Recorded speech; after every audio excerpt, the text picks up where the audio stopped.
Num dia de outono, a minha cunhada pediu-me 2.500 euros para ir a um encontro de antigos alunos. Recusei e ofereci-lhe apenas 50 euros, o que me valeu uma bofetada da minha sogra que me fez ver estrelas. Furiosa, devolvi-lhe 2 bofetadas que a fizeram cair desamparada no chão.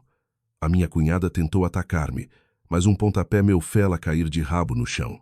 Antes que pudesse fugir, o meu marido, Sérgio, agarrou-me pelos cabelos e deu-me uma bofetada que me deixou a cabeça a andar à roda. Ensandecida, agarrei numa faca de fruta e só então eles se afastaram. Escrevi imediatamente o pedido de divórcio e pus a casa onde vivíamos à venda. Caros senhores e senhoras, na manhã de um feriado de outono, as ruas de Lisboa estavam estranhamente vazias. O sol pálido de início da estação brilhava através das janelas de vidro temperado da minha imponente moradia de 3 andares. Esta era a minha propriedade. Uma casa que eu, uma mulher que lutava no mundo dos negócios desde os 20 anos, comprei com o dinheiro que juntei, fechando cada negócio antes de aceitar casar com o Sérgio. No dia em que subi ao altar, pensei que poderia usar a minha generosidade e a minha sólida base financeira para compensar as lacunas da família do meu marido. Mas estava redondamente enganada. A cobiça humana é um poço sem fundo, e a família dele era um bando de vampiros insaciáveis. Naquele dia, eu estava a limpar meticulosamente o sofá da sala. O cheiro suave a limão do produto de limpeza misturava-se com o suor que me ensopava as costas da t-shirt. Nesse preciso momento, o som de saltos altos ecoou com força na escadaria de madeira. Liliana, a irmã do Sérgio, desceu, envergando um vestido de seda vermelho decotado, o rosto coberto por uma espessa camada de maquilhagem que escondia a pele baça de quem passa as noites a navegar no telemóvel. O seu perfume forte invadiu-me as narinas, abafando o cheiro a limão. Liliana atirou a mala para cima da mesa de centro de mármore e disse, com uma voz arrogante, Aurora, transfere-me 2.500 euros, por favor. Ao almoço tenho um encontro da minha turma do secundário. Parei o que estava a fazer, afastei uma mecha de cabelo suado da testa e franzi o sobrolho a olhar para ela. 2.500 euros, pedidos com um tom de quem exige o que é seu por direito, como se eu estivesse a guardar o dinheiro dela. Que encontro de turma é esse que precisa de 2.500 euros? Perguntei. Liliana curvou os lábios pintados de um vermelho berrante e respondeu com desdém. És engraçada, cunhada. As minhas amigas agora estão todas casadas com homens ricos, têm moradias e carros de luxo. Se eu for ao encontro de Mota e tivermos de dividir a conta, que cara vou fazer? Tenho de alugar um Mercedes para parecer bem e pagar uma rodada de comida e bebida num restaurante de luxo para que elas não se atrevam a desprezar-me. Tu és a cunhada. Ganhas dinheiro. Não vais ser mesquinha com a tua cunhada por uns trocos. Soltei uma gargalhada seca que saiu do fundo da minha garganta, carregada de um desprezo profundo. Esta cultura de pobre a armar-se em rico estava verdadeiramente entranhada no sangue desta família. Uma rapariga de 25 anos, com um curso técnico medíocre, que se recusava a trabalhar e passava os dias deitada em casa, à espera que a cunhada lhe levasse a comida à boca, agora abria a boca para pedir 2.500 euros para impressionar os outros. O dinheiro que ganho é com o meu suor e as minhas lágrimas. Não são conchas da praia que possas pedir sempre que te apetece para satisfazer as tuas vaidades. Transfiro-te 50 euros, como uma contribuição para o almoço com os teus amigos. Quanto ao carro de luxo e a pagar a conta toda, vai pedir ao teu irmão Sérgio. Dito isto, peguei no pano e virei-me para ir para a cozinha. A minha paciência para com esta família tinha se esgotado ao longo dos anos.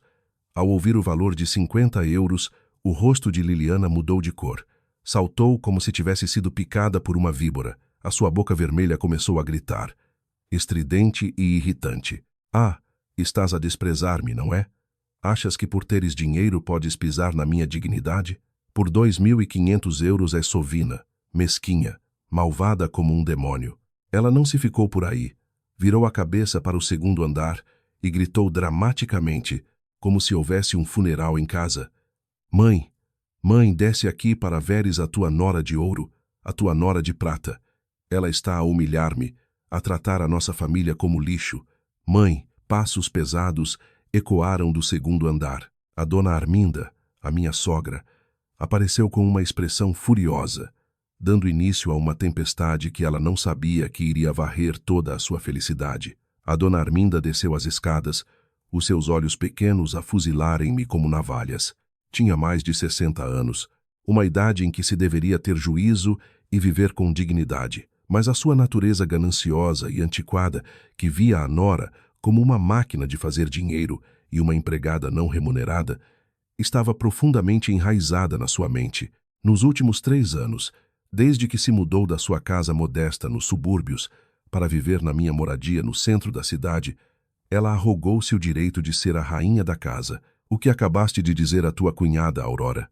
A dona Arminda apontou diretamente para o meu rosto, a sua voz estridente e rouca, característica das mulheres habituadas a discutir na praça. Em dias de festa, a cunhada mais velha tem de ser sensata e abrir os cordões à bolsa para a mais nova se sentir bem. És tão mesquinha. Quando morreres, vais levar o dinheiro contigo para o caixão. Endireitei-me, espremi a água do pano e olhei-a diretamente nos olhos. O ambiente na sala tornou-se pesado, sufocante. Mãe, comecei, a minha voz carregada, cada palavra pesada de significado. Eu sou a mulher do Sérgio. Não sou uma mina de ouro para esta família explorar quando lhe apetece. A Liliana quer sentir-se bem com o dinheiro dos outros. A mãe não sente vergonha, mas eu sinto pena. Prefiro dar 2.500 euros a instituições de caridade para cegos e deficientes do que deitá-los pela janela para pessoas que têm mãos e pés, mas são preguiçosas. Ao ouvir-me, o rosto da dona Arminda ficou pálido, os seus lábios tremiam de raiva. Bateu as mãos uma na outra, saltando e praguejando. Céus e terra! Ouviram bem a insolência dela? Se és nora da família Martins, és uma pessoa da nossa casa. O dinheiro que ganhas também é dinheiro da família Martins. Os teus bens também são desta família. Não penses que por ganhares uns trocos, podes subir para o altar e sentar-te lá. Mando o Sérgio deixar-te e vais viver para debaixo da ponte. A sua mentalidade de parasita descarada fez-me estremecer de nojo. Eles assumiam que uma mulher que se casa oferece todos os seus bens e esforços à família do marido. A mãe está enganada. Ri-me com desdém. Dei um passo em frente. O meu olhar agora afiado como uma faca, cravado no seu rosto enrugado de raiva. Esta casa foi comprada por mim, em meu nome. Antes de assinar os papéis do casamento com o seu filho, o dinheiro que ganhei foi com noites mal dormidas, suor e lágrimas no mundo dos negócios. Quanto ao seu filho, nos últimos 3 anos, o seu salário miserável nem para o pequeno almoço chegava. Tinha de pedir dinheiro à mulher. Que direito tem ele de querer controlar o meu dinheiro? Tu atreves-te a desprezar o teu marido? Gaguejou a dona Arminda. Não o desprezo. Apenas digo a verdade, respondi.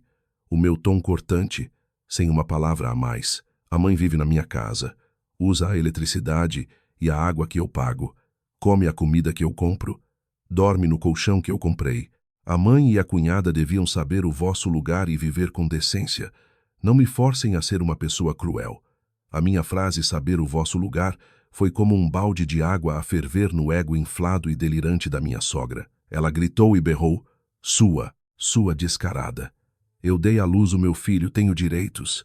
Sua malcriada, vou te ensinar uma lição. A loucura dos que perdem a razão acaba sempre em violência, e a dona Arminda escolheu a forma mais estúpida de me enfrentar. Sem que eu pudesse reagir, a dona Arminda avançou como um animal selvagem. A sua mão seca e com veias salientes ergueu-se no ar e desferiu uma bofetada violenta no meu rosto. Chape! O som agudo ecoou pelas 4 paredes da sala. A minha bochecha esquerda ardia. A cabeça zumbia. Via estrelas. O gosto metálico do sangue escorria do canto da minha boca, onde me tinha mordido com os dentes. Cambaleei meio passo para trás. A mão a segurar a bochecha, agora vermelha e inchada. O silêncio tornou-se assustador por alguns segundos.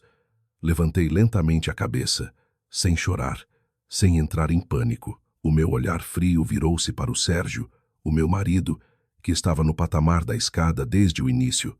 Ele tinha assistido a tudo, desde o pedido de dinheiro da irmã até ao momento em que a mãe dele me bateu. Em vez de descer a correr para intervir ou amparar a mulher, aquele homem medíocre e incompetente cruzou os braços e sorriu com desdém.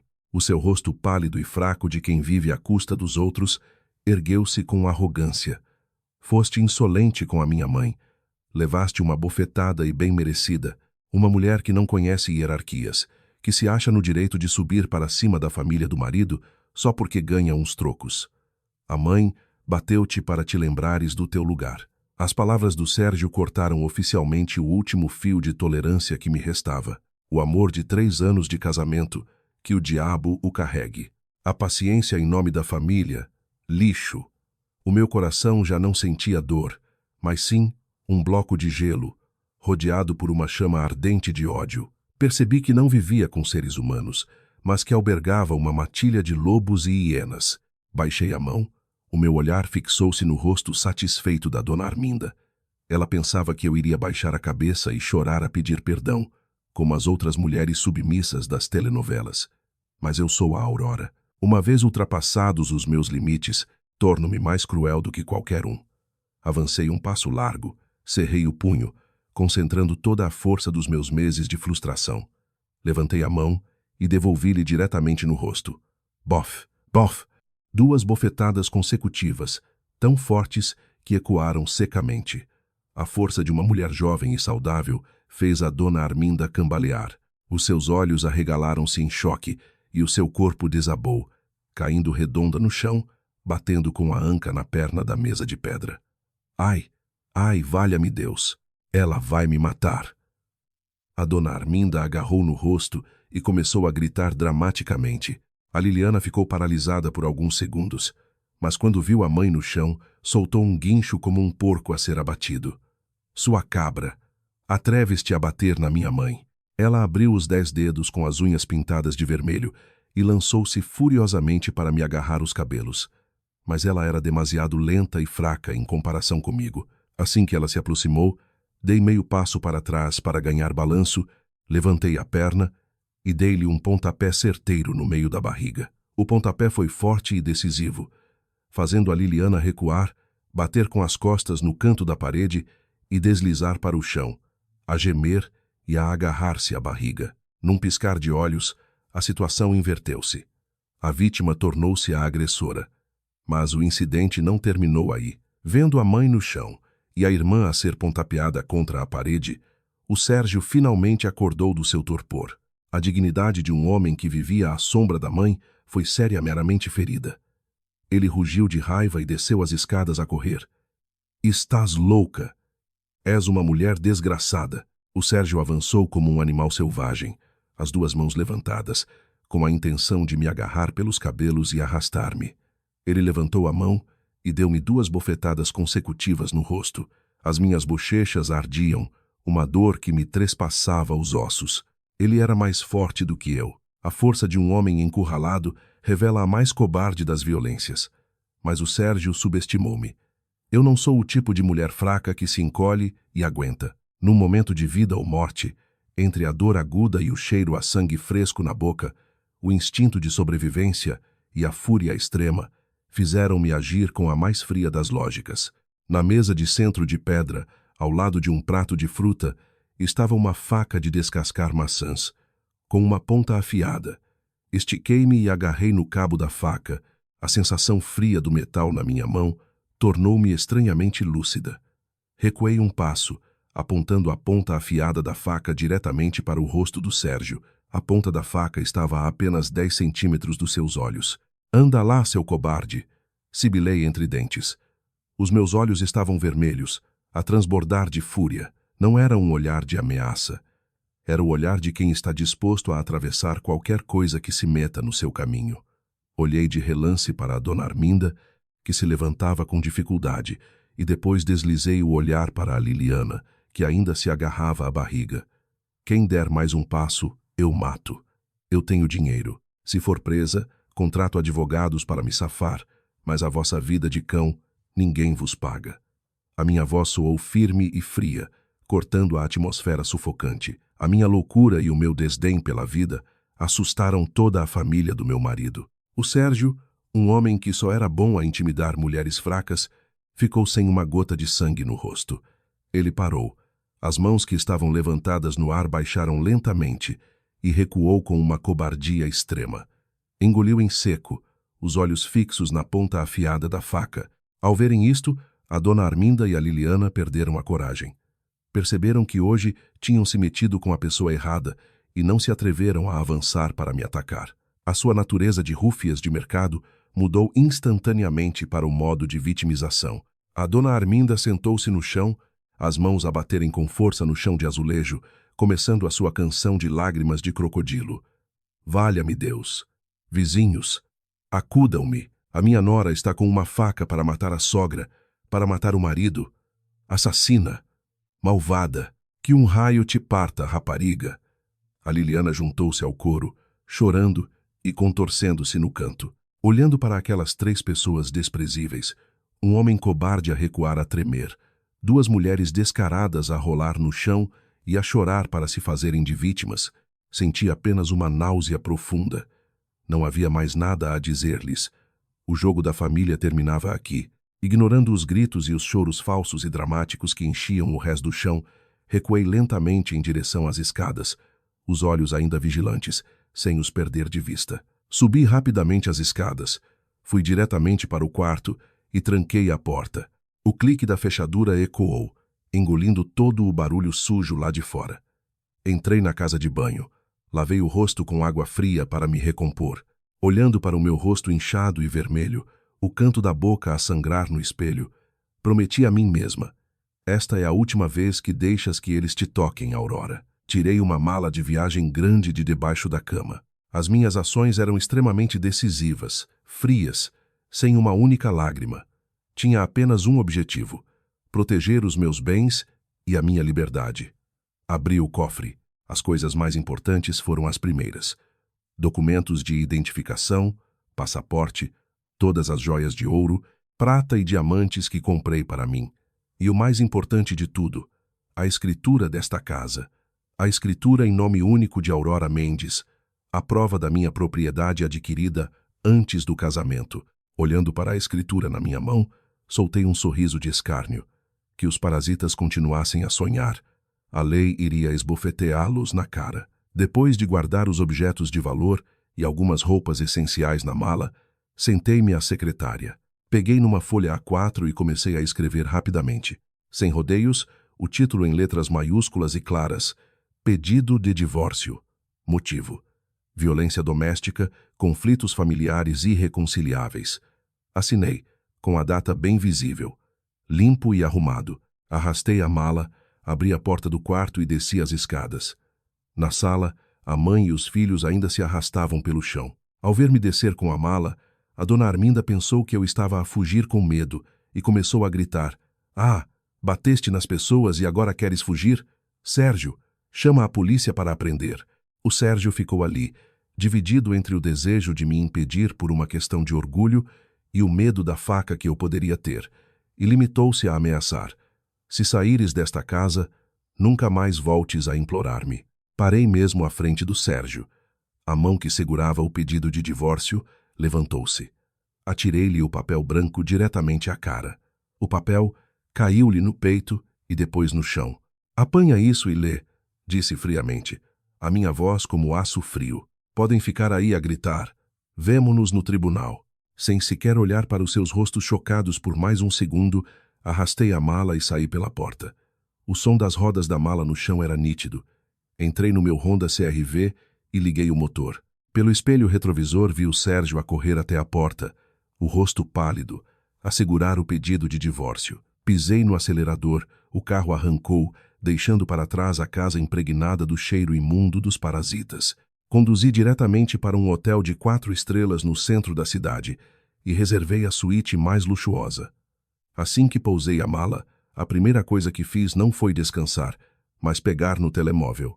A primeira chamada foi para a Carolina, a minha melhor amiga, uma advogada astuta e experiente em casos de divórcio complicados. A segunda chamada foi para um agente imobiliário. Olá, é a Aurora? Disse o agente. Preciso de vender a minha casa com urgência. A quem pagará pronto? A transferência é imediata. Deixo por 10% abaixo do valor de mercado, mas com uma condição. Olhei pela janela do hotel, um sorriso cruel a formar-se nos meus lábios.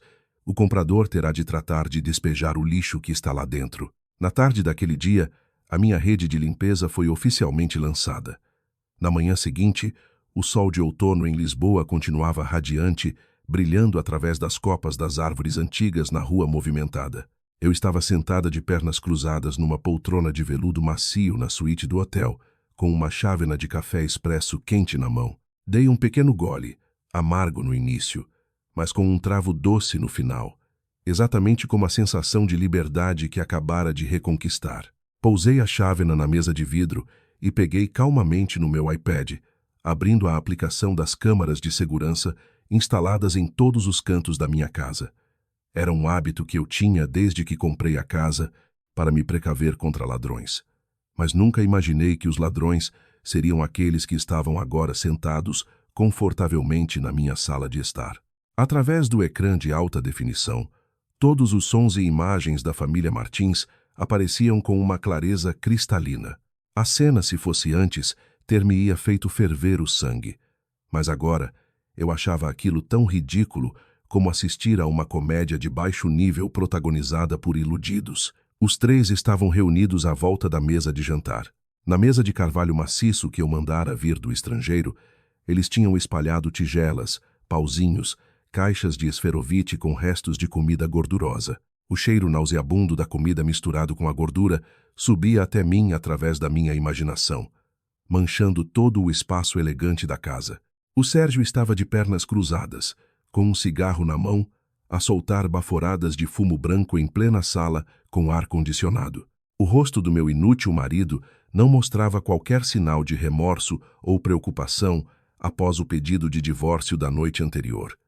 Pelo contrário, ele parecia extremamente satisfeito. A atitude arrogante de quem acabou de educar a mulher.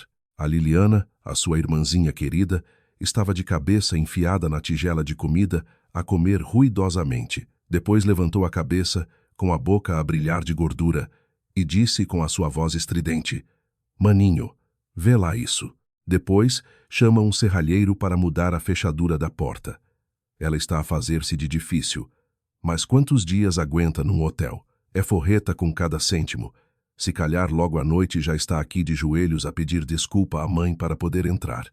Uma mulher que deixa o marido, nem um cão a quer.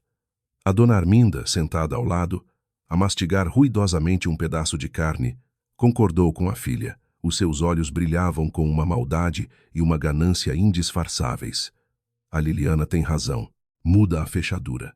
Aquela descarada atreveu-se a ameaçar a sogra com uma faca só porque tem uns trocos. Se ela voltar hoje, Sérgio, obrigas-a a ajoelhar-se à porta desta casa, a bater com a cabeça no chão, 3 vezes, a pedir-me desculpa e a prometer entregar-me o salário todo, todos os meses, para eu gerir. Só assim a deixo entrar. Caso contrário, que fique na rua para toda a gente a insultar. Uma mulher que não consegue manter o seu lar não vale nada. Ouvindo a mãe e a irmã a elogiarem-no, o Sérgio estufou o peito, apagou o cigarro no meu prato de porcelana imaculada e riu-se. "Mãe, fica tranquila, eu conheço-a bem. Ela tem fama de diretora. O orgulho dela é do tamanho do mundo. Desafio-a a fazer um escândalo com o divórcio. Daqui a pouco ligo ao serralheiro para vir mudar a fechadura eletrônica. O dinheiro ela levou, mas a casa, para onde é que ela a leva? Ela não me consegue deixar. Mãe, espera para ver como eu domo esta égua selvagem."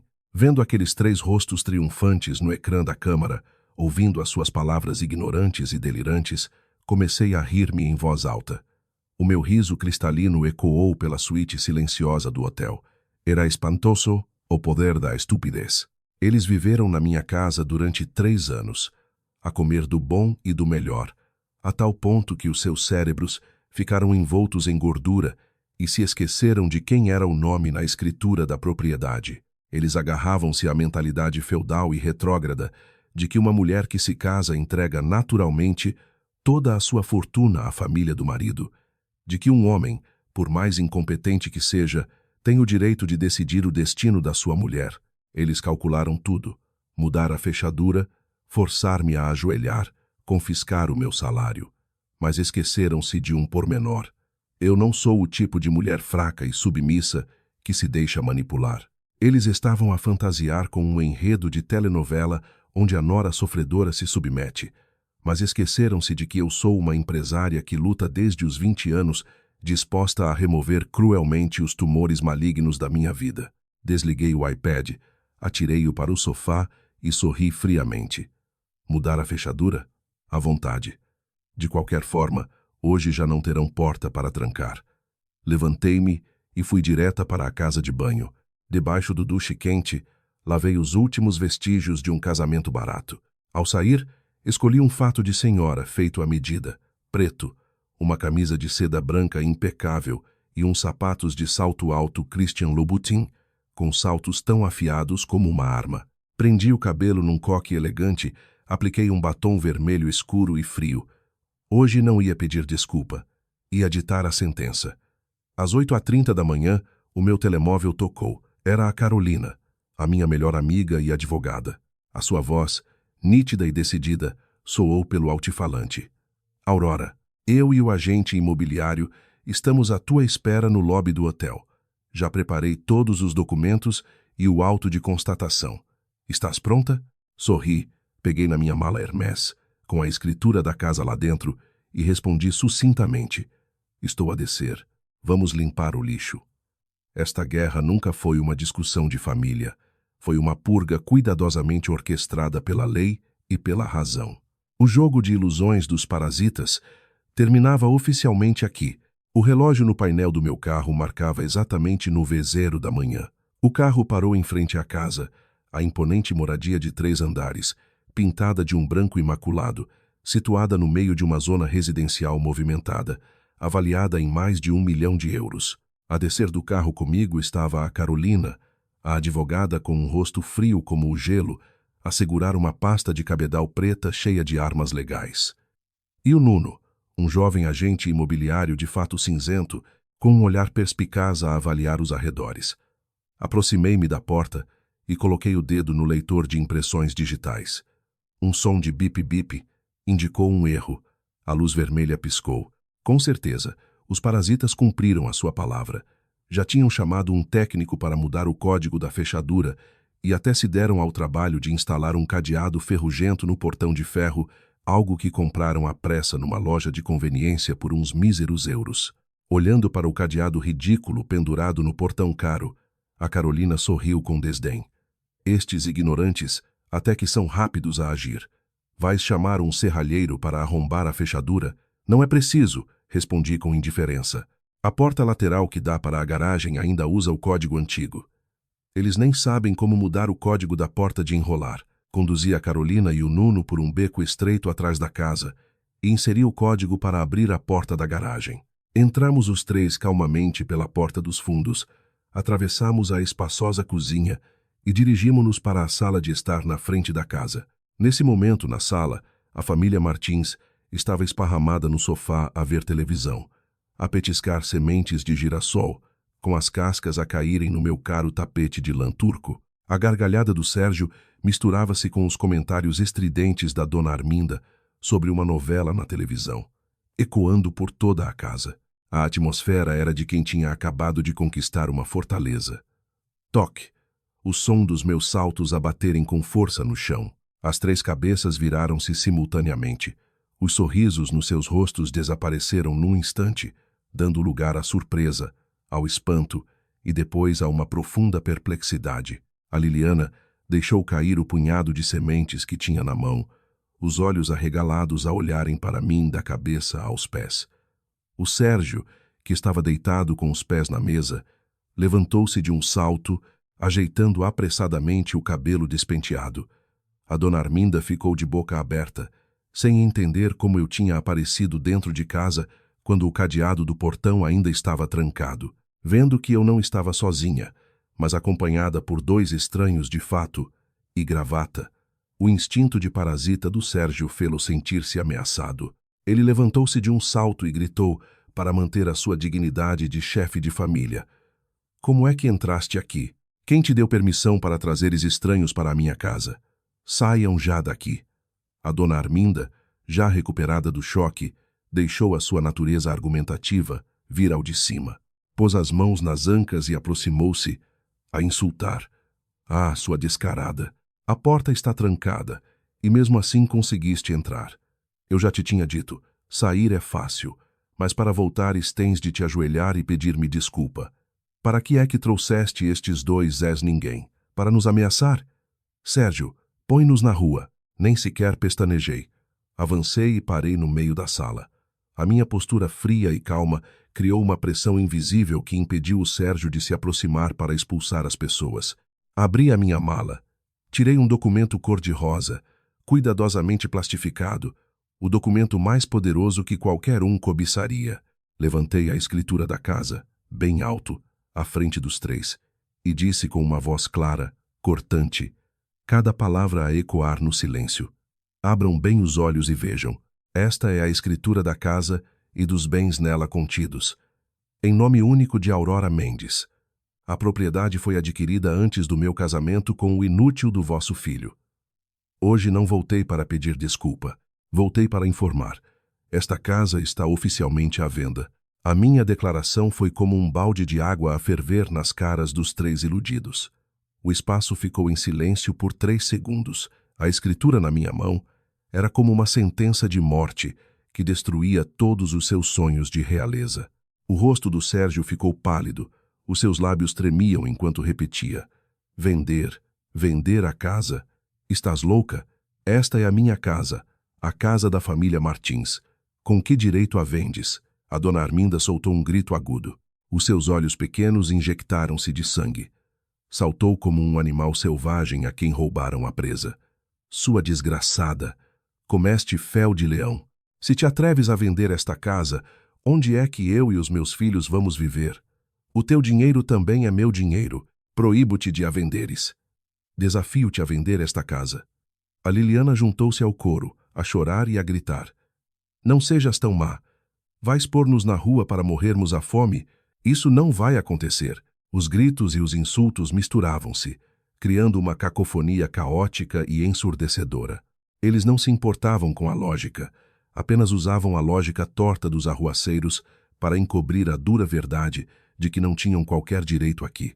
Sorri com desprezo, virei-me para o agente imobiliário que assistia à peça e disse calmamente, Nuno, pode tirar fotografias de todas as divisões. Moradia de 3 andares, um tum, totalmente mobilada. Dê o preço ao cliente que precisa. O Nuno acenou com a cabeça e levantou a câmara, começando a disparar, ignorando os gritos da matilha selvagem. A água fria da verdade legal já lhes tinha sido atirada à cara, mas com a sua natureza de rúfias, eles não se renderiam tão facilmente, e era aí que a minha amiga advogada tinha de intervir. Ao ver o agente imobiliário a fotografar a sala, a indignação do Sérgio transformou-se em fúria cega, perdeu a cabeça e rugiu como um touro enraivecido. Tu, sai daqui! O que estás a fotografar?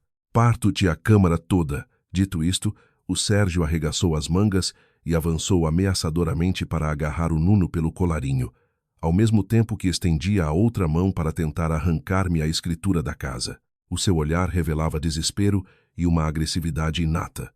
Mas antes que ele pudesse tocar na ponta da escritura, uma sombra negra moveu-se rapidamente e bloqueou-lhe o caminho.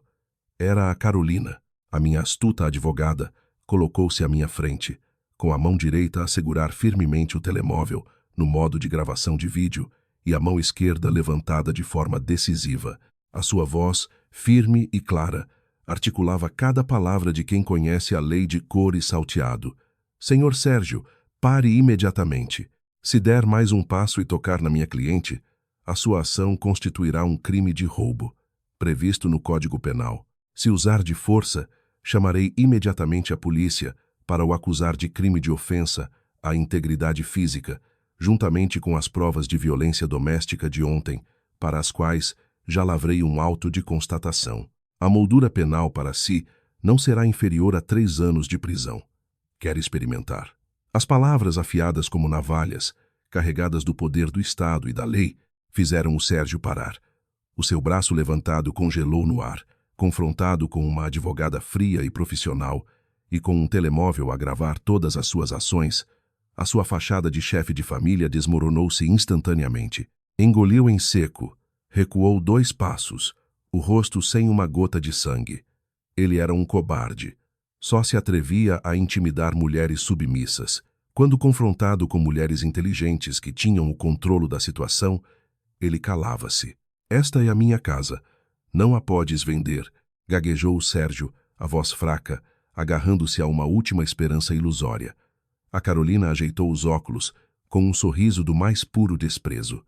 A sua voz soou como pregos a serem martelados. Permita-me que esclareça para si e para a sua família. De acordo com a lei do casamento e da família, os bens adquiridos antes do casamento são propriedade exclusiva do cônjuge.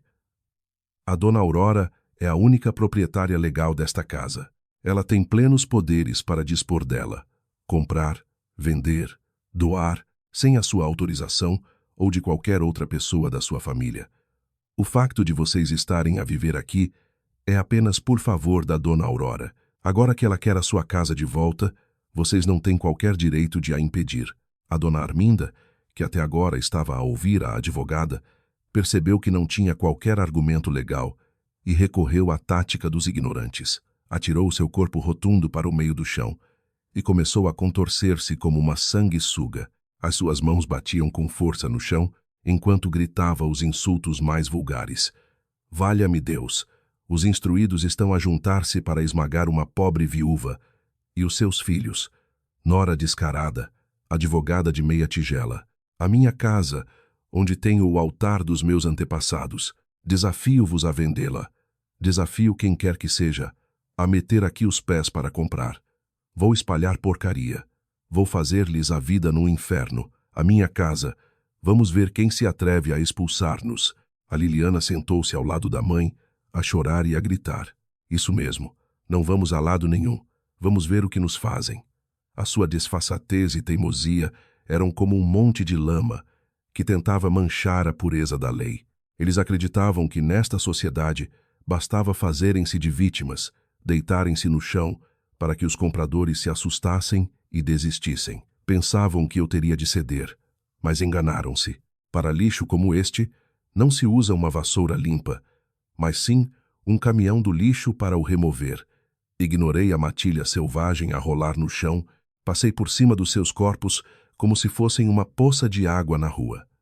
Virei-me para o Nuno, o agente imobiliário, e perguntei: já terminaste de fotografar? Vai lá acima tirar o resto, depois volta para o escritório para fazer o contrato. Vendo esta casa 10% abaixo do preço de mercado. Eu trato de toda a papelada, de A a Z. O Nuno acenou, os seus olhos a brilharem com compreensão. Mas dona Aurora, com esta situação de ocupação, um comprador normal ficaria muito relutante, a menos que... Interrompi-o, com um sorriso frio e mortal nos lábios. Não vendo a um comprador normal. Põe no anúncio. 150 mil euros abaixo do preço de mercado. A única condição é que o comprador resolva o problema da entrega da casa e da limpeza do lixo que está lá dentro. Tenho a certeza de que no teu círculo de investidores não faltam pessoas especializadas em tratar deste tipo de lixo, certo? Os olhos do Nuno brilharam e ele sorriu com subentendido. A dona Aurora é muito perspicaz. Tenho um cliente VIP que adora este tipo de negócios. Paga a pronto e, especialmente, limpa o lixo sem deixar vestígios. Ótimo, assenti, olhando de soslaio para a multidão a gritar no chão. Procede. O anúncio de venda, com um desconto de 10%, equivalente a quase 150 mil euros, para uma moradia numa localização privilegiada, com a documentação legal impecável e em nome de uma única pessoa, causou imediatamente um terremoto no mercado imobiliário clandestino de Lisboa. A condição de que o comprador teria de lidar com a remoção dos ocupantes era um obstáculo tremendo para as pessoas comuns, mas para o submundo era um negócio caído do céu.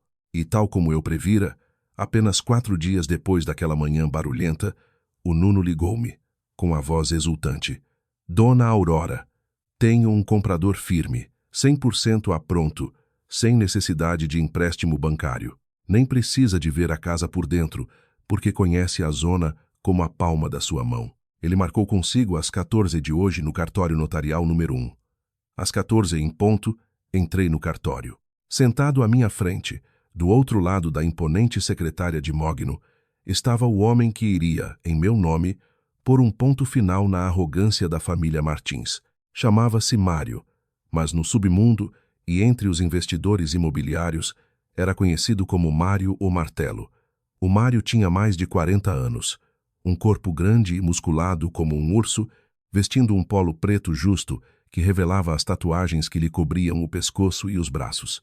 Ao pescoço, usava um fio de ouro da grossura de um polegar com um pendente de jade verde. O seu rosto quadrado, a pele morena e os olhos frios e penetrantes exalavam a crueldade de um bandido habituado à violência, mas que agora se dedicava aos negócios com uma mente fria. «Boa tarde, dona Aurora», disse o Mário, com uma voz rouca e carregada de tabaco, sem rodeios.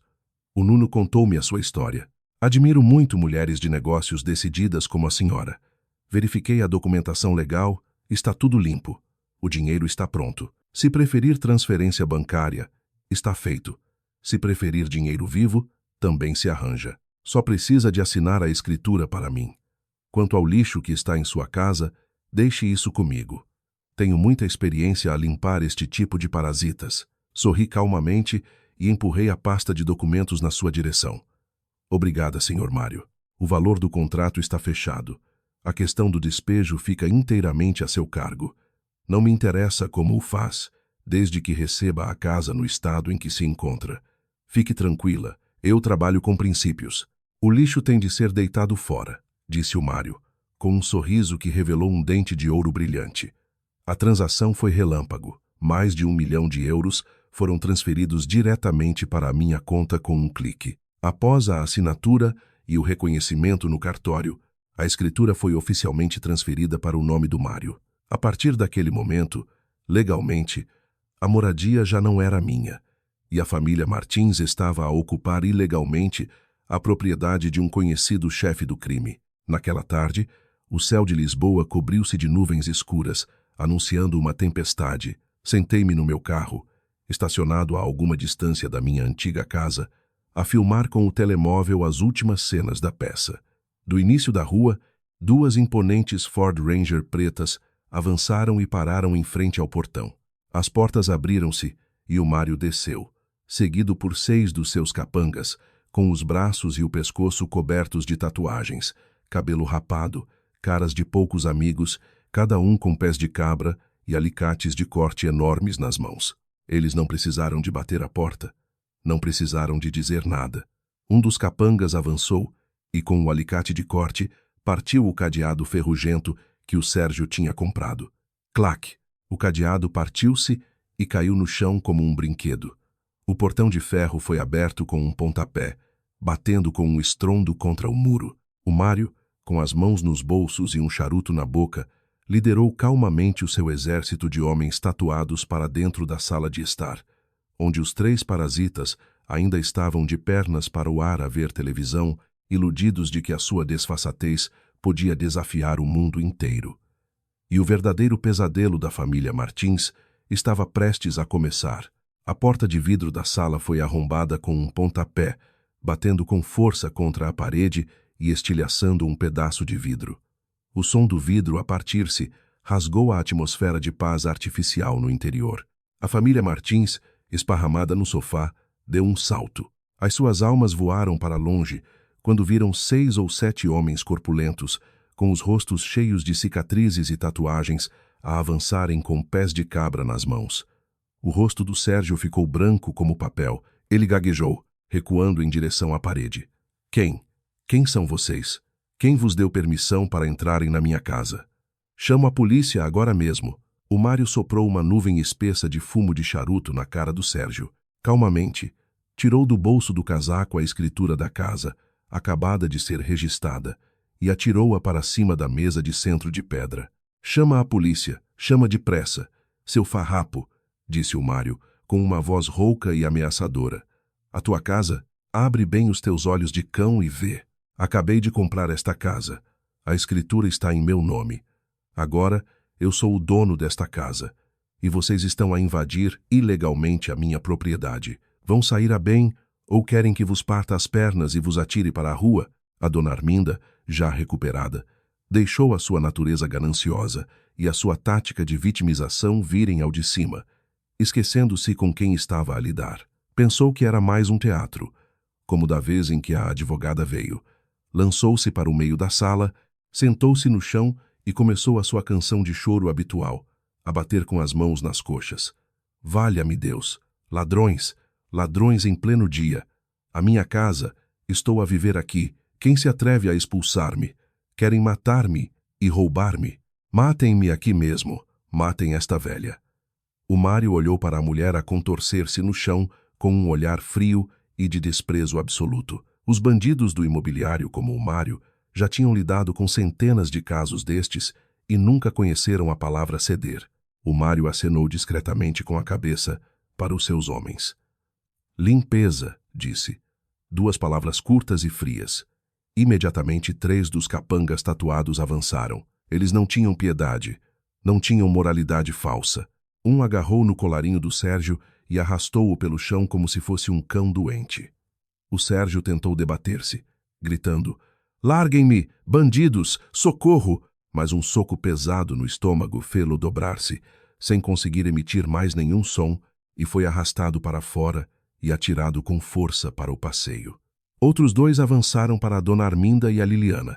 A Liliana, assustada, gritou e tentou fugir, mas um deles agarrou-lhe o cabelo pintado de louro barato e puxou-a para fora. Apesar dos seus gritos estridentes, o bandido atirou-a com força, fazendo-a cair ao lado do irmão. Quanto à dona Arminda, a velha descarada ainda se agarrava à perna do sofá, a chorar dramaticamente. Mas para os bandidos, as lágrimas de um ganancioso não têm valor.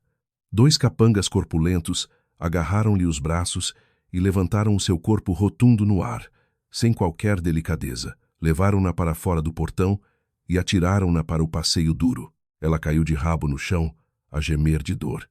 Dentro de casa, os restantes homens juntaram rapidamente todas as roupas e pertences baratos, as malas falsificadas e os cosméticos de má qualidade da família Martins, amontoaram tudo e atiraram pela varanda do 2º andar, caindo espalhados pelo passeio. A roupa voava, os vestidos vistosos da Liliana espalhavam-se pelo chão sujo, misturados com roupa interior velha e sapatos rotos. A cena parecia um aterro sanitário gigante que tinha sido despejado na rua. Em menos de 10 minutos, a casa foi limpa de todos os parasitas. O serralheiro profissional que o Mário chamou mudou imediatamente todo o sistema de portas de enrolar, fechaduras de impressão digital e o cadeado do portão. O som seco da fechadura ecoou quando o portão de ferro se fechou e trancou. O Mário, de dentro da vedação, deu uma passa no charuto, soprou o fumo na cara dos 3 desgraçados na rua e disse com um sorriso ameaçador: "Se continuarem a vaguear por aqui, mando os meus homens partir-vos as pernas." Pum! Começou a chover, gotas de chuva fortes e frias a caírem sobre as 3 pessoas desarrumadas que abraçavam as suas roupas molhadas no passeio. Os vizinhos curiosos espreitavam pelas janelas, os seus olhares a apontarem e a cochicharem com desprezo. A humilhação extrema envolveu a matilha selvagem que acabara de ser despojada da sua capa de conforto. O Sérgio, a tremer, limpou a água da chuva do rosto, pegou no telemóvel com o ecrã partido e chamou um táxi à pressa. A mãe e os filhos, a abraçar os seus pertences encharcados, sujos de lama, entraram no carro. Eles tinham de voltar para onde pertenciam. A velha e decrépita casa nos subúrbios distantes, onde a escuridão da pobreza e o preço a pagar os esperavam de braços abertos. O táxi que transportava a família Martins atravessou as ruas movimentadas, deixando para trás as luzes brilhantes do centro da capital, e dirigiu-se para os subúrbios degradados de Loures. A viagem horrível cheirava a lama, a chuva e ao suor azedo das 3 pessoas que tinham acabado de ser atiradas para a rua como lixo. Quando o táxi parou em frente a um beco estreito e esburacado, o taxímetro marcava quase 50 euros. O Sérgio revistou os bolsos molhados e conseguiu juntar apenas 10 euros em moedas. Virou-se para a dona Arminda e para a Liliana. Mas as duas mulheres, habituadas a viver à custa dos outros, não tinham um cêntimo. O motorista, farto, praguejou, atirou-lhes os 10 euros de volta e expulsou-os do carro com os seus pertences mal cheirosos, como se tivesse tido o azar de encontrar uns fantasmas. A família arrastou os sacos de plástico cheios de roupa e empurrou o portão de ferro enferrujado da casa dos subúrbios. Este era o ninho original da família Martins. Desde que se mudaram para a minha casa, há 3 anos, tinham abandonado este buraco. Ao entrarem no pátio, foram confrontados com uma cena de desolação, como uma casa assombrada. As ervas daninhas cresciam até a altura da cintura, e nuvens de mosquitos levantavam voo. A dona Arminda, a Tremor, procurou a chave velha escondida debaixo de um tijolo partido e inseriu-a com dificuldade na fechadura enferrujada. A porta de madeira rangeu ao abrir-se, libertando um cheiro a mofo, a excrementos de rato e o cheiro à morte de uma casa há muito desabitada, que invadiu as narinas da Liliana, fazendo-a sentir náuseas e vomitar nos degraus. Em setembro, em Portugal, o sol de outono durante o dia ainda é forte, e à noite é abafado e sufocante. Sem o ar-condicionado fresco da moradia, sem o colchão de molas macio. A família atirou os seus pertences para o chão de azulejos lascados e cobertos de pó preto. O Sérgio, a suar em bica, despiu a camisa e atirou-a para um canto, ligando a velha ventoinha de teto. A ventoinha gemeu com sons assustadores, a girar lentamente, a soprar um vento quente e úmido, carregado de pó e teias de aranha que caíam sobre as suas cabeças. Que calor! Não consigo viver neste aterro, gritou a Liliana, com lágrimas e ranho a escorrerem pelo rosto, misturados com a maquilhagem barata, parecendo um palhaço doente. Ela estava habituada a queixar-se. Mas as suas mãos, que eu tinha mantido brancas e macias, recusavam-se a tocar num pano para limpar. O terreno nos subúrbios era espaçoso, com uma horta à volta da casa e um tanque de peixes nas traseiras. Se fossem pessoas trabalhadoras, poderiam ser autossuficientes e sobreviver, mas para 3 pessoas habituadas ao luxo, que a minha generosidade tinha tornado preguiçosas ao ponto de apodrecerem moralmente, aquela horta era apenas um terreno baldio inútil. Sem dinheiro no bolso, sem que eu fosse ao mercado comprar lagosta e encher o frigorífico, eles tiveram de enfrentar a dura realidade. O estômago roncava de fome e não havia um único grão de arroz em casa. O inferno não estava longe. O inferno era quando os iludidos eram atirados de volta para o coxo partido das suas vidas. A pobreza e a fome são sempre o rastilho mais rápido para queimar qualquer falso afeto. No segundo dia, amontoados naquela casa decrépita, a suportar o calor sufocante e as refeições de massa instantânea crua, compradas com uns trocos emprestados aos vizinhos, a família Martins começou a desmoronar-se. A atmosfera em casa estava sempre carregada de ressentimento e mau cheiro. O Sérgio estava deitado numa cama de madeira dura, a suar profusamente, os olhos encovados e injectados de sangue. Olhou para a irmã, que estava sentada num canto a mexer no telemóvel com o ecrã partido, e a sua frustração reprimida explodiu. Agarrou numa almofada suja e atirou-a à cara da Liliana. A culpa é toda tua, sua cabra. Foste tu que te armaste em rica, a querer andar de Mercedes, a pedir 2.500 euros para um encontro de turma. Se não tivesses aberto a tua boca podre para pedir dinheiro à Aurora, teríamos chegado a este ponto. Não estaria eu agora deitado num quarto com ar-condicionado, a comer e a vestir-me bem? Sua parasita destruidora.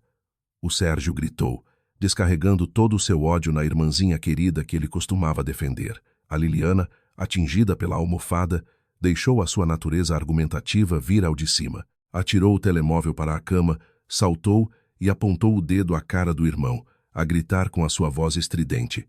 Ah, agora a culpa é minha? Tu és um homem, o marido dela, e és cobarde como um cão. Os maridos dos outros batem no peito.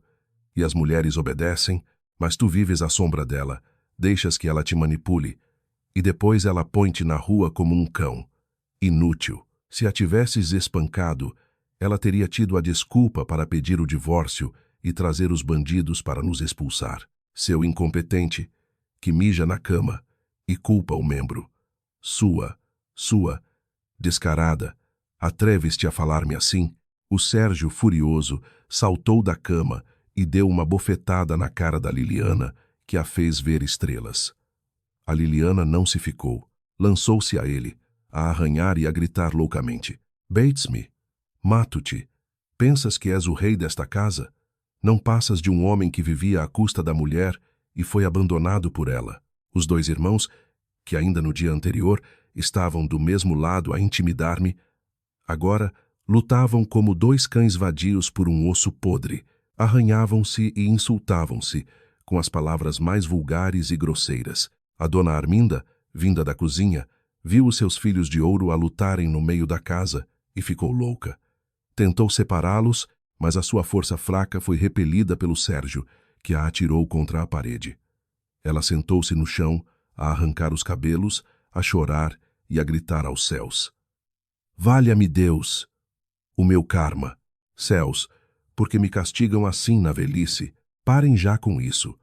A culpa é da Aurora. Tudo por causa daquela nora malvada. Ela destruiu a minha família. Era o refrão habitual daqueles que nunca admitem os seus erros. Cão morde cão. Quando já não havia um inimigo externo para explorar, eles viraram-se e morderam o seu próprio sangue.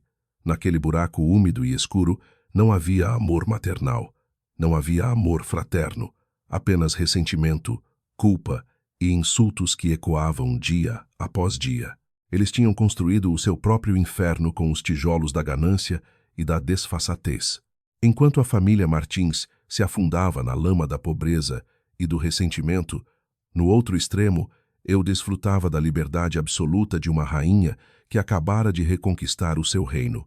Com mais de 1 milhão de euros em dinheiro da venda da casa, não hesitei um segundo e dirigi-me ao condomínio mais luxuoso de Lisboa. Para mim, agora, uma casa espaçosa não era tão importante como a segurança absoluta e a privacidade inviolável. Comprei imediatamente uma penthouse duplex no 35º andar, com uma vista panorâmica sobre toda a cidade. O sistema de segurança aqui era o meu maior orgulho e a razão pela qual abri os cordões à bolsa. Era uma verdadeira fortaleza de aço, com 3 níveis de proteção rigorosa. O primeiro era a portaria na entrada do condomínio, a funcionar 24 horas por dia, 7 dias por semana. O segundo era a recepção do prédio, com uma equipa de segurança que verificava a identidade de cada visitante. E o terceiro, e o que eu mais gostava, era o cartão magnético do elevador privado, que só dava acesso ao meu andar. Ninguém podia vaguear à minha porta sem permissão. Qualquer lixo com intenções de se fazer de vítima seria barrado logo à entrada.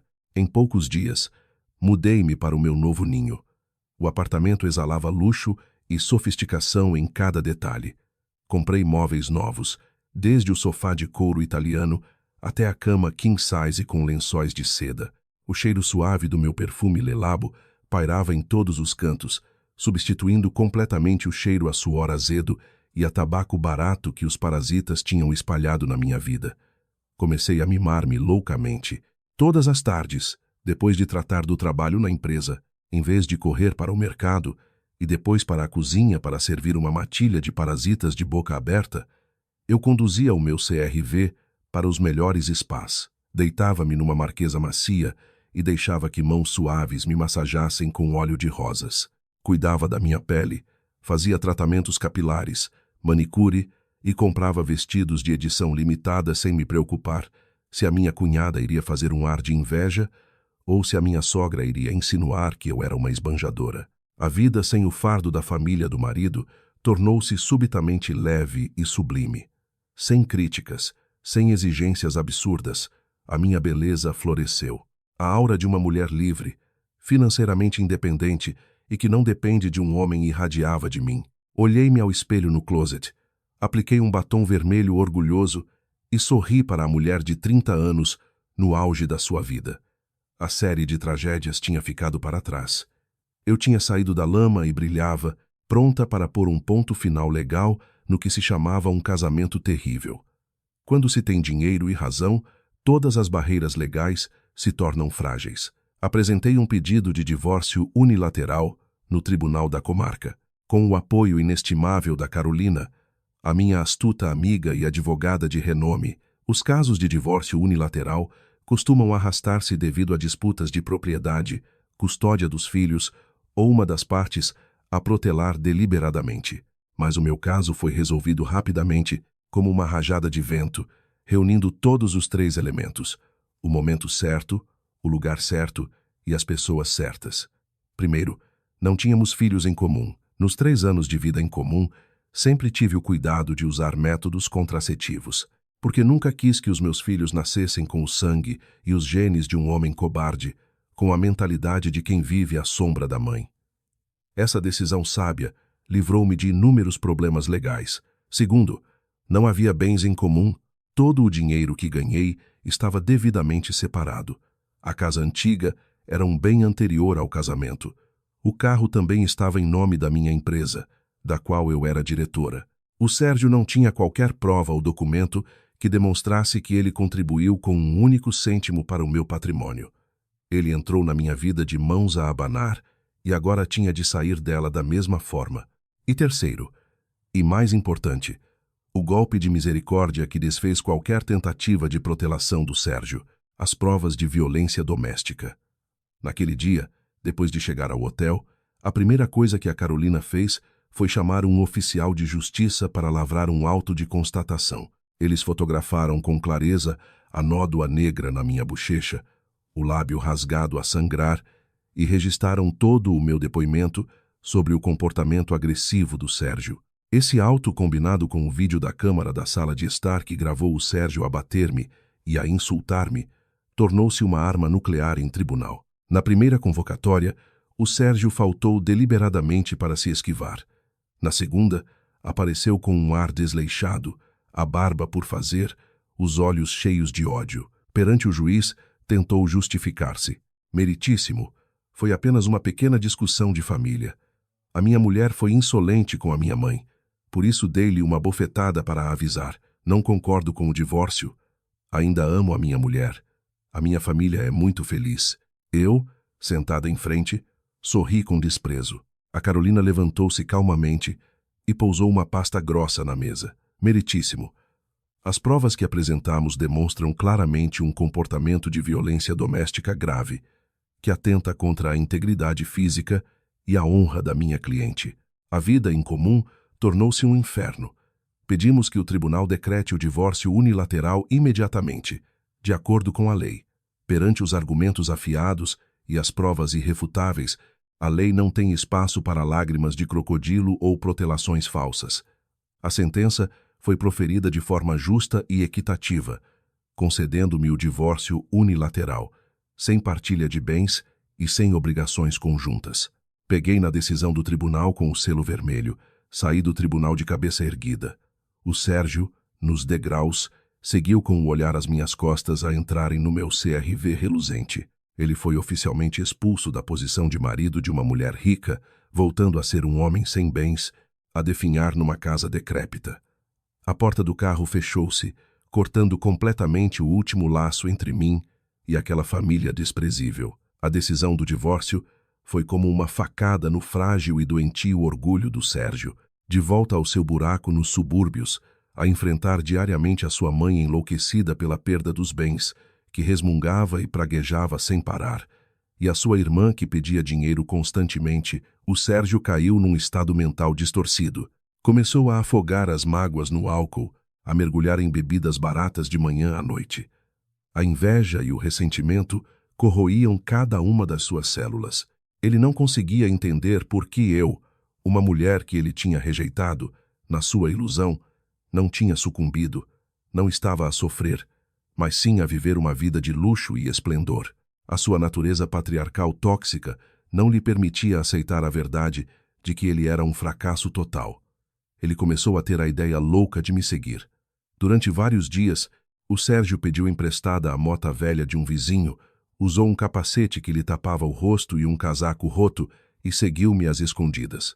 Escondia-se debaixo de uma árvore na beira da estrada, os olhos vermelhos injectados de sangue, a olhar fixamente para o portão do condomínio de luxo onde eu vivia.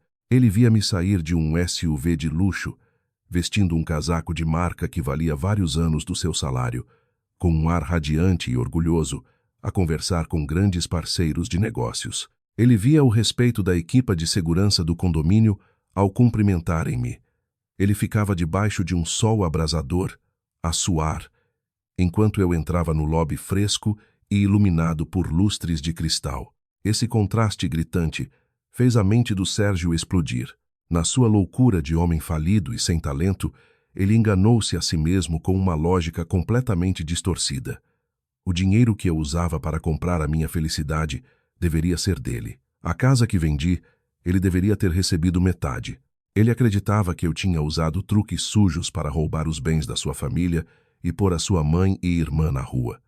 O seu orgulho ferido, misturado com a fúria e a sua natureza de rúfia, explodiu. Ele atirou o cigarro que estava a fumar para o chão e praguejou entre dentes. Sua cabra, pensas que podes engolir o dinheiro da família Martins assim? Vou te mostrar o preço de me desprezares. O Sérgio decidiu agir. Ele já não precisava de dignidade, só precisava de dinheiro e queria ver o medo e a derrota no meu rosto arrogante. Começou a espiar-me, a calcular o tempo, a procurar uma brecha na minha rotina para me emboscar. O céu de Lisboa começou a cobrir-se com as cores sombrias do início do inverno. A tempestade da vingança louca estava a formar-se na cabeça do fracassado, prestes a desabar no parque de estacionamento escuro da minha empresa. Ele não sabia que o seu próximo golpe seria a última pá de terra que ele próprio cavaria para se enterrar na mais escura das prisões. Desde que me livrei dos parasitas, os meus negócios prosperaram. Naquele dia, fiquei até mais tarde na empresa para finalizar um grande contrato com um parceiro estrangeiro. Quando desliguei o computador e me espreguicei, o relógio na parede marcava 21h30. O prédio de escritórios estava agora deserto. Apenas as luzes do corredor projetavam faixas de luz fria. Peguei na minha mala Dior e chamei o elevador para o piso negativo 2 da garagem, a área reservada aos carros da direção. A garagem estava escura, com um cheiro sufocante a gases de escape e a mofo do betão, iluminada apenas por algumas lâmpadas fluorescentes a piscar. O som dos meus saltos altos no cimento ecoava de forma rítmica, ressoando nas paredes silenciosas. Caminhei em direção ao meu carro, estacionado num canto, e procurei as chaves na mala. Nesse preciso momento, por trás de um pilar de betão ao lado do meu carro, uma sombra surgiu de repente, bloqueando a frente do veículo. Assustei-me. O coração deu um salto e recuei por reflexo. Sob a luz amarelada e fraca, o rosto do intruso tornou-se gradualmente visível. Era o Sérgio, mas já não era o homem de cabelo engomado e camisa engomada que se sentava de pernas cruzadas a ver televisão na minha sala. O Sérgio de agora parecia miserável, decrépito, não muito diferente de um tóxico dependente em abstinência. O cabelo estava despenteado e pegajoso, o rosto magro e encovado, os olhos fundos injectados de sangue. Vestia um casaco velho e cheirava a uma mistura de álcool barato, suor azedo e fumo de tabaco. "Boa noite, senhora diretora", disse o Sérgio, com uma voz rouca e distorcida pela bebida e pelo ódio. Ele deu um passo em frente, os olhos fixos em mim como um animal selvagem a espreitar a presa. Recuperei rapidamente a compostura. A minha mão, dentro da mala, procurou imediatamente o telemóvel, o polegar já posicionado no botão de chamada de emergência. Endireitei as costas, levantei o queixo e olhei para ele com desprezo, a minha voz gelada, desprovida de qualquer emoção. "O que fazes aqui? O tribunal já decretou o divórcio, não temos mais nenhuma ligação. Sai da minha frente para eu ir para casa." "Nenhuma ligação? Falas com uma facilidade", rosnou o Sérgio, cerrando os punhos, as veias a saltarem-lhe na testa. "Enganaste-me. Armaste-me uma cilada para pôres a minha mãe e a minha irmã na rua, para ficares com uma casa de mais de 1 milhão, não foi? Pensas que te safas assim? Sua cabra." Soltei uma gargalhada, um riso de desprezo profundo que saiu do fundo da minha garganta. "Não perco o meu tempo a enganar alguém que não tem um tostão furado como tu. A propriedade era minha antes do casamento. Tenho o direito de a vender. A lei reconheceu. O tribunal decidiu. A mentalidade de ladrão da vossa família não tenho obrigação de a tolerar." O Sérgio enfureceu-se como um cão raivoso encurralado. Apontou o dedo à minha cara, a saliva a voar. Não quero saber de leis de merda. Fui teu marido durante 3 anos. Tenho direito a uma parte. Vim aqui hoje para cobrar a minha dívida. Vendeste a casa por mais de 1 milhão. Tens de me dar metade. 500 mil euros. Dá-me 500 mil euros e eu deixo-te em paz. Senão, faço-te a vida num inferno. As palavras de um homem desesperado deram-me náuseas. Até aquele momento, ele ainda se iludia com o seu poder patriarcal barato. Ainda se afundava na ideia de que tinha o direito de roubar o suor e as lágrimas de uma mulher. Dei meio passo em frente, sem vacilar, o meu olhar afiado como uma faca, cravado na cobardia profunda dos seus olhos injectados de sangue. Ouve bem, seu cobarde, nem 500 mil, nem 1 cêntimo rasgado te dou de esmola. O meu dinheiro. Prefiro queimá-lo e deitar as cinzas ao rio do que deixar um parasita como tu tocar-lhe. Queres cobrar uma dívida? Tenta tocar-me. Vê se a tua vida miserável chega para pagar o teu crime perante a lei. Desaparece. A recusa, direta e cortante como uma espada, rasgou a última camada de orgulho do Sérgio. Ele percebeu que não podia ameaçar-me com palavras. Percebeu que a distância entre nós era agora como o céu e o abismo. Encurralado pela humilhação e pela loucura da inveja, o Sérgio perdeu completamente a cabeça. A razão estalou no seu cérebro. Tu atreves-te a desprezar-me, gritou ele como um animal selvagem, a sua fúria a explodir. Lançou-se sobre mim como uma bala descontrolada. A quietude da garagem foi subitamente rasgada pelo rugido louco de um homem desesperado. O Sérgio avançou com a velocidade de um animal encurralado. Antes que eu pudesse recuar ou carregar no botão de emergência do telemóvel, a sua mão áspera agarrou o colarinho da minha camisa de seda e puxou-o com força, fazendo-me cambalear. Mato-te, sua cabra desgraçada! Sibilou ele entre dentes. Com toda a força do seu ódio, do seu orgulho doentio espezinhado, ele levantou o braço direito e desferiu um soco violento, pesado como um martelo, diretamente no meu rosto. Pum! Um som surdo e pesado ecoou nas paredes de betão. Tudo à minha frente ficou escuro por uma fração de segundo. Uma dor explosiva irrompeu da minha boca e subiu até ao topo da minha cabeça. A força do soco de um homem sedento de sangue fez-me perder o equilíbrio e ser atirada violentamente para trás. As minhas costas bateram com um estrondo no capô do meu CRV. Depois, o meu corpo escorregou e caiu no chão de cimento frio e sujo do parque de estacionamento. Os meus ouvidos zumbiam. Na minha boca, um gosto metálico e forte de sangue fresco subiu e engasgou-me na garganta. Cuspi um bocado de sangue para o chão. No meio do sangue vermelho, estava um dente da frente partido pela raiz, branco e exposto no chão da garagem. O meu lábio estava rasgado, o sangue a escorrer pelo queixo, a manchar a minha camisa branca. A cena era terrível, mas, estranhamente, no fundo da dor física, a minha mente iluminou-se com uma frieza calculista. Levantei os olhos vermelhos e injectados para ele. O Sérgio estava ali, a ofegar, os punhos ainda cerrados, o seu olhar misto de loucura e pânico ao ver o meu sangue a escorrer. Ele tinha caído na armadilha, a armadilha da sua própria natureza violenta e cobarde. Socorro! Estão a agredir uma pessoa. Gritei com as últimas forças que me restavam, a minha voz a ecoar por toda a garagem. O meu grito alertou imediatamente a equipa de segurança que fazia a ronda noturna. Da direção do elevador, não muito longe, ouviram-se passos pesados a correr. Tu aí! O que estás a fazer? Para! A voz autoritária de 3 seguranças corpulentos de uniforme azul soou. As luzes fortes das suas lanternas varreram o local e incidiram diretamente no rosto pálido e assustado do Sérgio. Ao ver os seguranças a avançarem com os cacetetes na mão, a última réstia de coragem de rufia do Sérgio desapareceu. Ele recuou apressadamente, com a intenção de virar as costas e fugir pela saída de emergência. Mas já era tarde demais. 2 seguranças jovens e fortes avançaram rapidamente e derrubaram-no no chão de cimento. Larguem-me! Eu bati na minha mulher. Não tem nada a ver convosco. Larguem-me! Gritou o Sérgio, a debater-se no chão como um sapo, os seus gritos desesperados a ecoarem pateticamente. Mulher! Que mulher! A agredir uma pessoa até sangrar e ainda tens a lata de falar assim? Algema-o. Chamem já a polícia, gritou o chefe da segurança, tirando um par de algemas e prendendo as mãos do Sérgio atrás das costas. Ele foi imobilizado no chão, com a cara numa poça de água suja, sem se poder mexer. Agarrei-me à roda do carro e levantei-me com dificuldade. Um dos seguranças correu para me ajudar, a voz em pânico. Dona Aurora, meu Deus, está a sangrar tanto. Está bem? Rápido!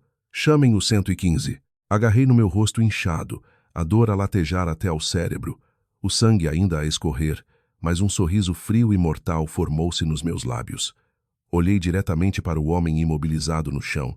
O meu olhar estava mais cruel do que nunca. Esta última gota de sangue que derramei seria a sentença de morte para a vida dele. Apenas 15 minutos depois, as sirenes da polícia e da ambulância rasgaram a noite silenciosa do bairro. As luzes azuis e vermelhas piscavam nas paredes da garagem. A polícia de intervenção desceu e arrastou o homem miserável e cobarde para a carrinha celular. Ele virou-se para me olhar, o seu olhar misto de raiva e súplica, mas eu não lhe dei a esmola de um piscar de olhos. Entrei na ambulância e fechei os olhos, deixando que os paramédicos me prestassem os primeiros socorros. A batalha legal estava prestes a começar, e eu tinha a vitória absoluta nas minhas mãos. O quarto do hospital privado era branco, com um cheiro a desinfetante no ar, criando uma atmosfera tranquila. Eu estava recostada em almofadas macias, com um grande penso a cobrir o meu lábio rasgado.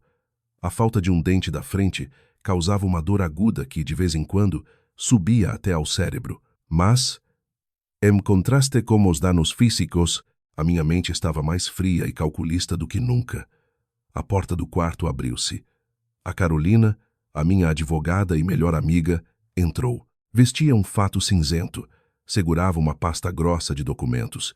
O seu rosto exibia o profissionalismo e a frieza habituais. Sentou-se ao meu lado, ajeitou os óculos e sorriu. Parabéns, rainha. Tudo está a correr como planeado, até melhor do que esperávamos. O relatório médico e o resultado da avaliação dos danos corporais já chegaram. Qual é o resultado? Perguntei.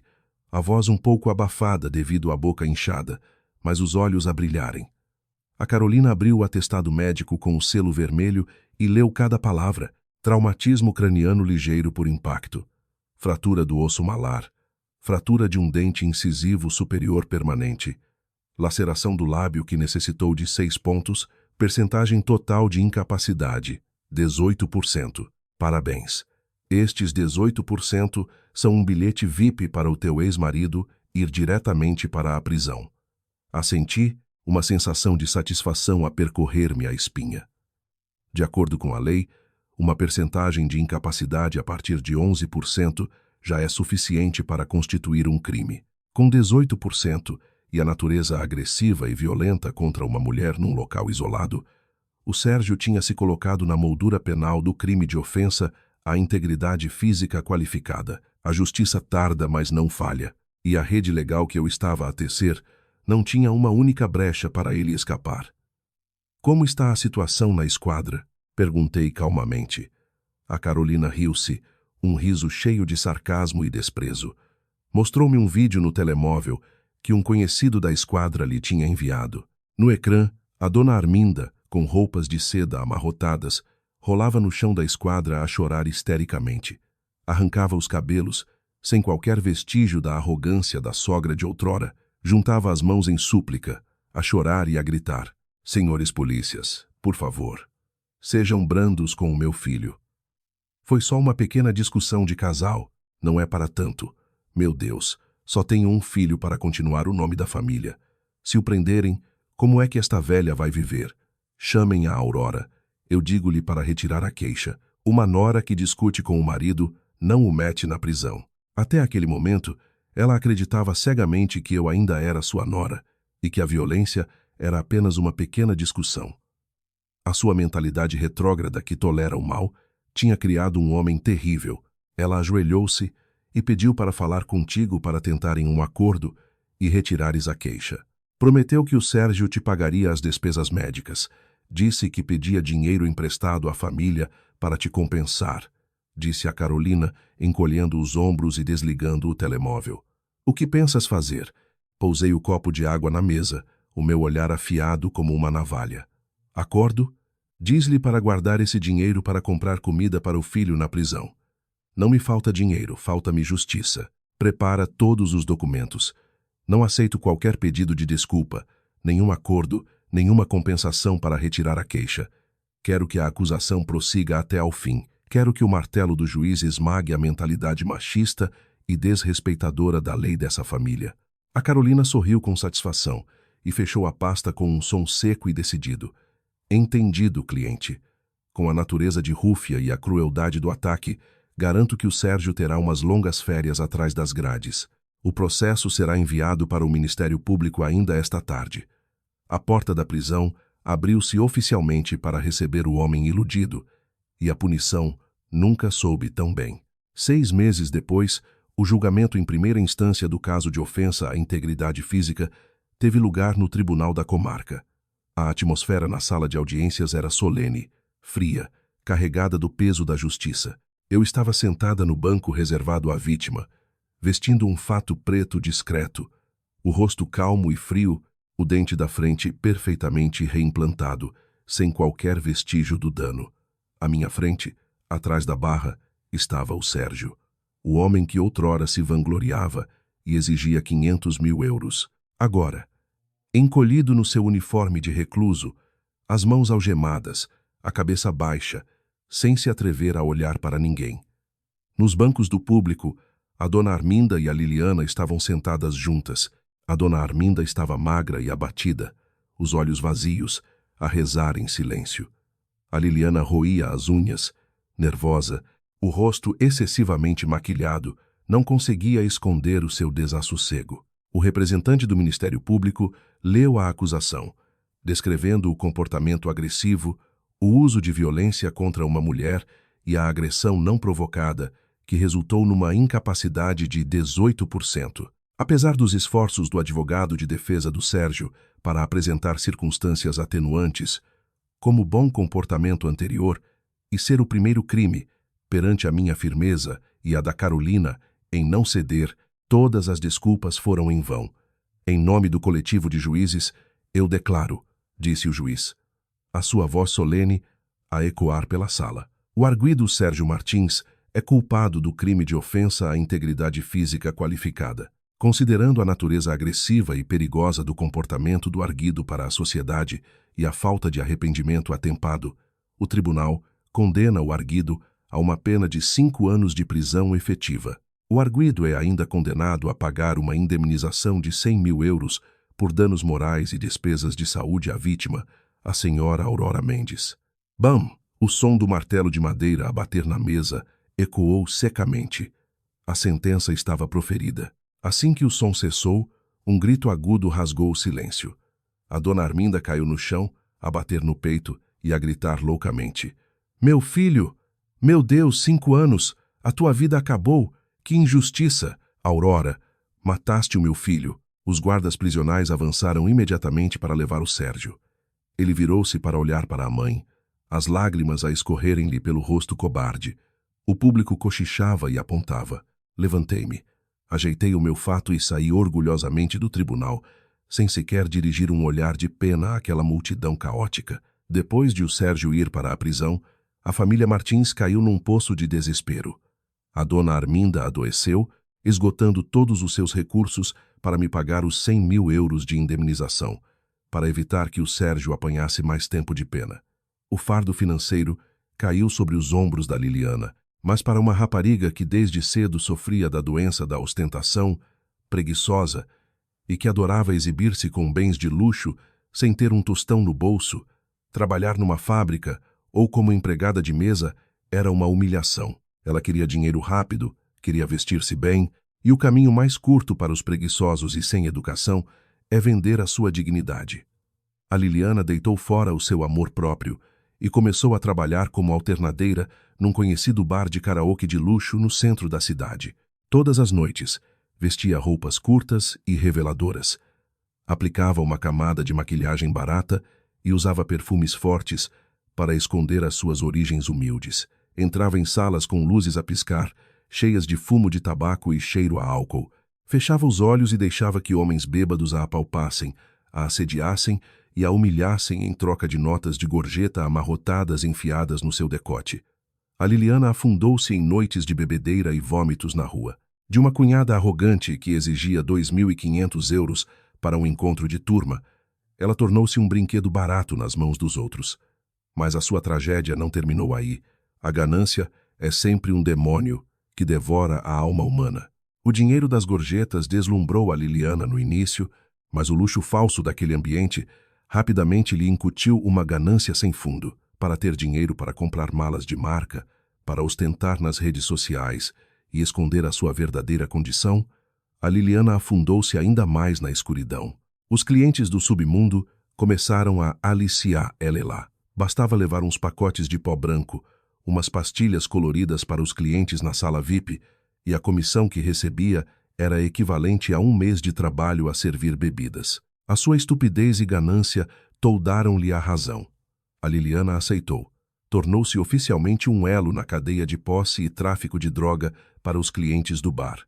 Ela iludiu-se a si mesma, pensando que era discreta e inteligente, mas a rede da justiça não é fácil de enganar. Numa noite de final de ano, a chover a cântaros, a Liliana estava sentada de pernas cruzadas na sala VIP número 8, com uma mala de marca cheia de mercadoria, pronta para uma transação com um grupo de clientes em êxtase de êxtase. De repente, a porta da sala foi arrombada. As luzes acenderam-se e a polícia de intervenção, de coletes à prova de bala e armas em punho, invadiu o local. Todos parados.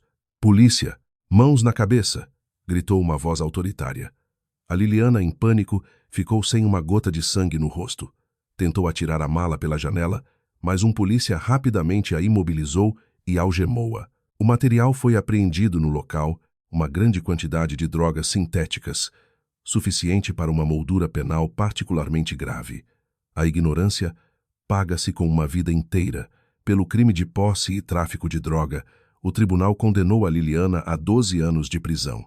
A notícia foi como um raio que atingiu a casa decrépita nos subúrbios. Em menos de um ano, a dona Arminda perdeu os seus 2 filhos de ouro para a prisão, devido à sua própria ganância e educação errada. O choque foi demasiado brutal e destruiu completamente a mente da mulher amarga. A dona Arminda enlouqueceu. Os habitantes dos subúrbios agora viam frequentemente uma velha vestida de farrapos, de cabelo despenteado, a carregar um saco a apanhar lixo. De vez em quando, ela parava, apontava para o vazio e resmungava insultos. Devolve-me a minha casa. O teu dinheiro é meu. Sérgio, Liliana, venham comer. Um fim trágico, solitário e humilhante para quem um dia se proclamou rainha. Quanto a mim, todo o barulho sujo do passado era agora apenas uma poeira ao vento. Numa tarde de fim de semana, saboreava uma chávena de chá Earl Grey na varanda ventosa da minha penthouse. Olhando através do vidro, o pôr do sol descia, a pintar de dourado um canto da cidade. Melodias suaves de jazz soavam de uma coluna clássica. Fechei os olhos. Inspirei profundamente o ar puro da liberdade, um sorriso sereno e orgulhoso nos meus lábios. A série de tragédias tinha terminado para sempre. Não havia mais lágrimas, não havia mais submissão. Apenas uma mulher forte, dona da sua própria vida. Um futuro brilhante, livre e cheio de orgulho abria-se, pertencendo apenas a mim. O casamento não é um sacrifício cego ou a entrega de bens, mas sim uma parceria igualitária. A submissão apenas alimenta a ganância, enquanto a crueldade, guiada pela razão e pela lei, é a arma para nos protegermos.